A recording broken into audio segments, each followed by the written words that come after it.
En ocasiones puede suceder que la fuente que estemos citando no tenga autor o fecha o título o número de página, o que por el contrario tenga muchos autores o sea un autor corporativo.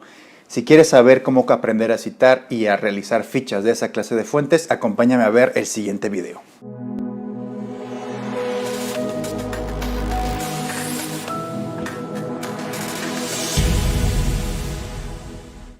El primer caso que vamos a ver hoy es cómo hacer una cita secundaria o indirecta.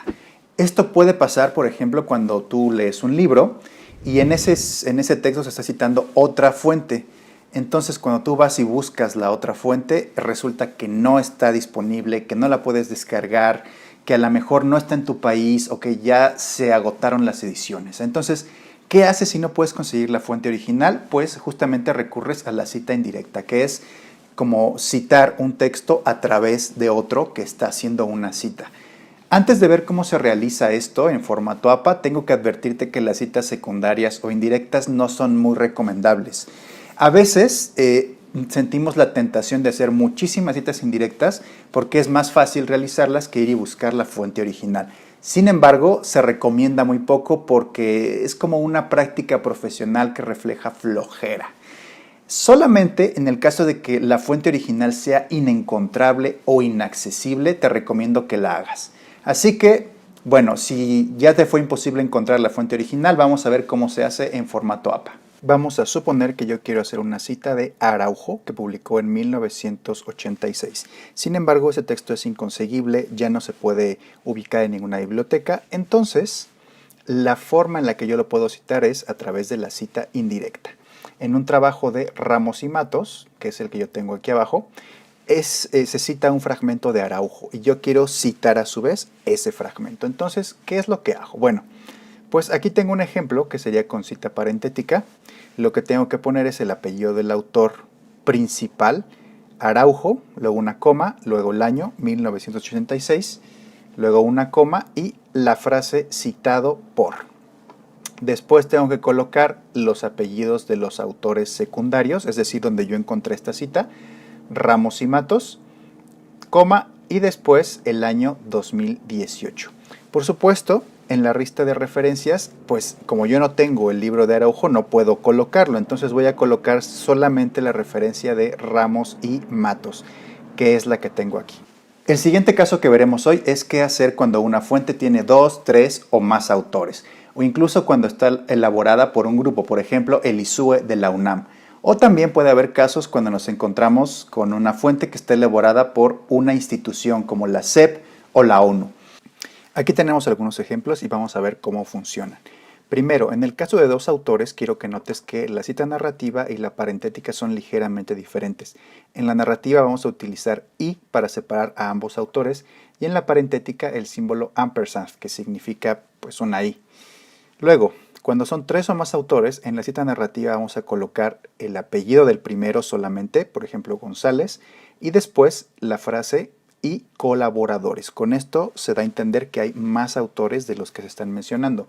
En la cita parentética, por otra parte, vamos a colocar solo el primer apellido del primero, González, y después la abreviatura et al, que significa y otros. Recuerda que et al debe estar seguida de un punto y luego va la coma. En el caso de que tengamos un grupo de autores o una institución, hay que proceder de esta forma. En la cita narrativa se coloca el nombre completo la primera vez que se hace una cita, por ejemplo, Secretaría de Educación Pública, y dentro del paréntesis se tiene que colocar el nombre abreviado, por ejemplo, SEP.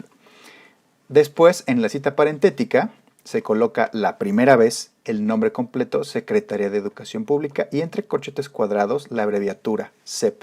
En las citas subsiguientes simplemente se puede colocar la abreviatura SEP, tanto en la narrativa como en la parentética.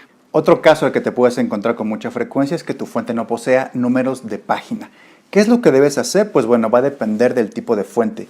En el caso de que estés citando una página web, por ejemplo, o un libro electrónico, puedes recurrir a citar los capítulos. Por ejemplo, puedes mencionar en el capítulo 1 o puedes mencionar incluso el título abreviado del capítulo. Otro recurso que puedes utilizar es mencionar el número de párrafo.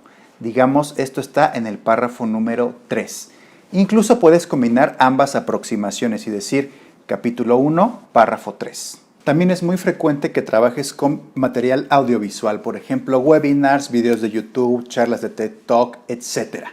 En estos casos, bueno, después de asegúrate de que son fuentes confiables, lo que tienes que hacer es citar mencionando el número de minuto y el número de segundo. Por supuesto, aquí no se utiliza el número de página. En el primer ejemplo, yo voy a citar haciendo referencia a la sección. ¿Cómo se hace? Pues dentro del paréntesis se coloca el apellido del autor, luego el año y en vez de colocar la página, vamos a colocar la palabra sección. Después, entre comillas, vamos a colocar el nombre de la sección o el capítulo de donde estamos tomando la cita. En este caso, estoy abreviándolo porque el capítulo era más largo. Decía, ¿cuándo salir a fotografiar luciérnagas?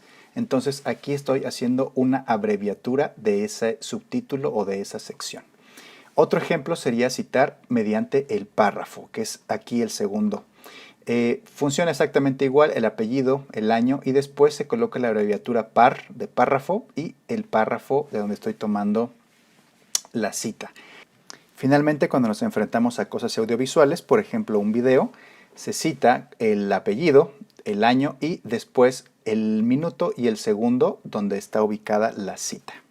Finalmente también puede darse el raro caso de que una fuente no tenga una fecha explícita. En esa situación lo que tienes que realizar es poner tanto en las fichas como en las citas la abreviatura S.F. sin fecha. Eso es todo por hoy, espero que este video te haya sido de mucha utilidad. Suscríbete a mi canal, dale me gusta y nos vemos la próxima clase.